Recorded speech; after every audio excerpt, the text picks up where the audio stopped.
There, I think you can hear me now. That was insane.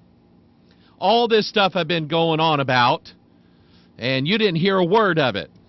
I turned my head. Let me check here real quick. All right, yeah, I can see it now. I apologize for that. I didn't hit the right button. So anyway, good to be with you today. Let me start all over again. We're having beautiful weather. I talked about that. We're having nice weather. I like it when it gets cold. The colder it gets, the more I like it because I wear a walrus suit, and I like cool weather. My wife doesn't like cold weather except on certain days, and she gets really hot. That's what I was doing. I was talking about my wife, who on certain days gets hot. And so anyway, and if you have a wife or you are a wife, you know all about that. And so anyway, I keep getting all these stacks of papers. That's what I was doing a while ago when you couldn't hear me. And I started this broadcast, number one, to be totally interactive with anybody who wanted to be. You can write in, and I noticed during all of that stuff going on at the very beginning, when you couldn't hear my voice, it was just music.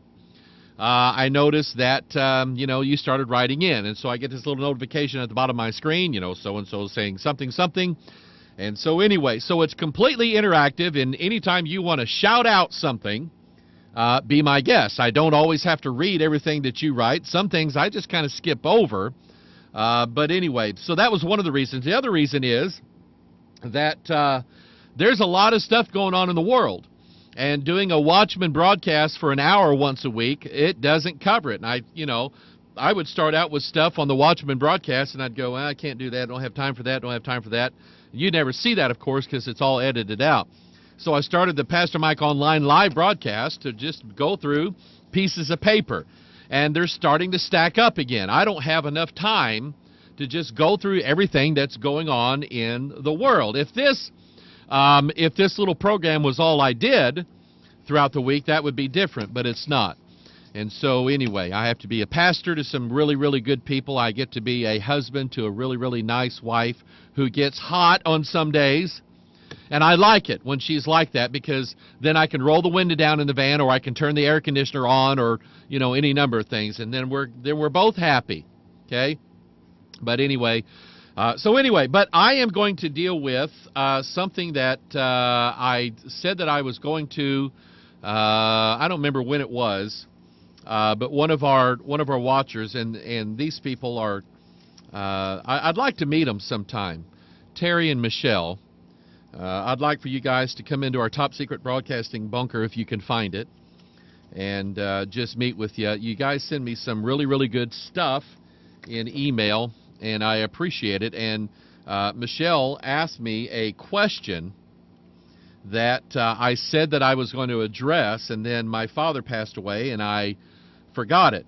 And so she says in an email, I apologize for not reminding me of the question I asked you to cover on your online session. I was not able to watch on Tuesday, so I don't know if it was addressed or not, and it wasn't. If not, this is a reminder for maybe tomorrow. And I said, thanks, Michelle. Now remind me of the question. I didn't remember what it was. So here is her question, okay? And remember, the only dumb question is the one you didn't ask. There might be somebody else out there that have asked this question before. She says, the question was, how could the Founding Fathers be Freemasons and Christians? It just reminds me so much of partaking from the table of the Lord and the table of the devil.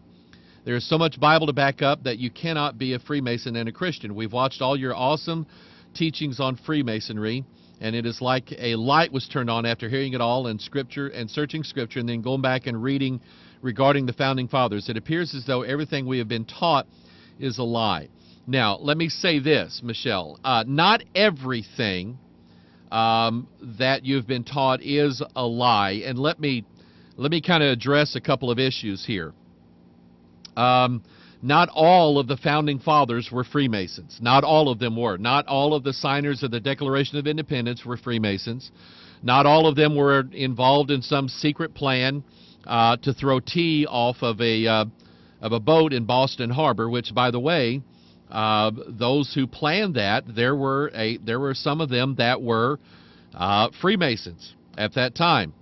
But not all of the Founding Fathers were Freemasons. And so that's number one.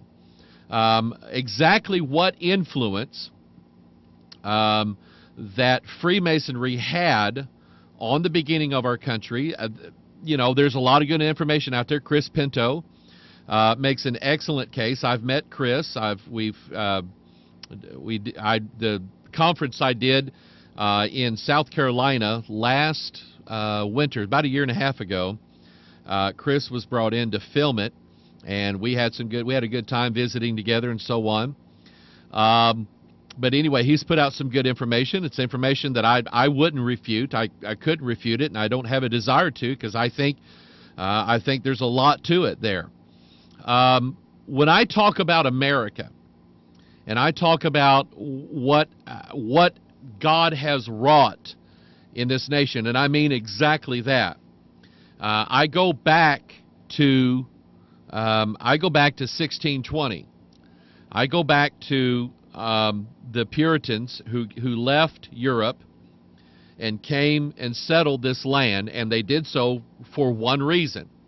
They were not being driven here by Francis Bacon's booklet. What was that called? I can't remember what it was called. Something. Anyway, the New Atlantis. They had not read the New Atlantis and decided to go off on their own and try to build a New Atlantis over here in this country. They were looking for a place that they could worship God. That's what they were doing. And as far as I'm concerned, there's no dispute about that. It's not told in all the public school history books, but that is why they came over here. And I have a book. It's about this thick. It's an encyclopedia of quotations by Bill Federer, who lives in this area, and I've met him several times. I don't know a whole lot about Bill. I know that he ran for Congress in this district several years ago, and I'll just tell you this. He was running against Dick Gebhardt, who was part of the big Democratic machine, and he was running against Dick Gebhardt and would have won. And we kind of thought he had this thing won, and there was some weird things happening at the ballots on that day. Okay, I don't remember exactly what all it was, and I know that he actually filed a lawsuit, I think, and it didn't really get anywhere. But anyway, Bill Federer compiled a book of quotes from different Americans about God, and I don't know whether or not Bill Federer is a Dominionist. I don't think that he is. I don't know, but I don't think that he is. And not everybody that says America was a Christian nation, that does not make you a Dominionist. It doesn't have anything to do with that.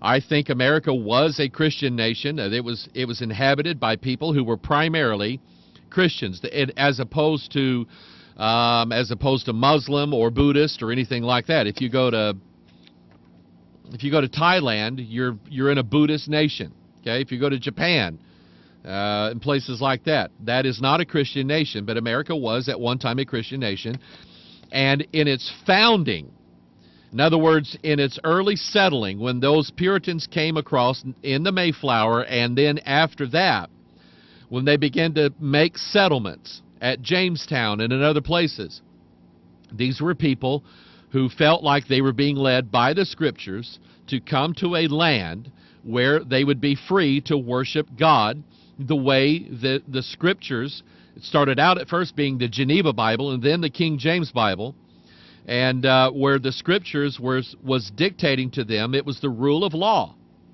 They were going to follow the Scriptures.